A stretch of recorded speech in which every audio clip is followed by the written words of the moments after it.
artıq sabahdan mübarək Ramazan ayı başlayır və bu gecə niyyət gecəsidir.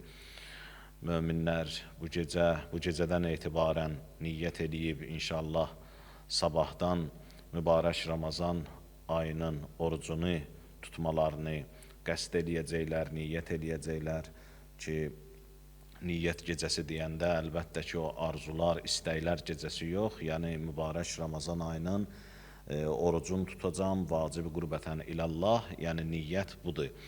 Bunu da dillə demək, yəni lazım deyil, vacib deyil, hökmən dillə deyəsən. Elə qəsdündə, qərarında bu olsa ki, inşallah sabahdan bir ay boyunca mübarək Ramazan ayının orucunu tutacam, qürbətən ilallah, bu elə kifayətdir. Yəni kim də dilinə də gətirsə, niyyəti dillə də eləsə, eybi yoxdur. Yəni çoxları elə başa düşür ki, niyyəti dillə eləmək lazımdır. Yəni dillə onu ifadə eləmək ehtiyac deyil, yəni vacib deyil. Ona görə də qəsdündə, qərarında elə Ramazan ayının orucunu tutacam, bu niyyəti özündə eləsən, bu elə kifayətdir. Yəni niyyət gecəsi də deyəndə bu nəzərdə tutulur.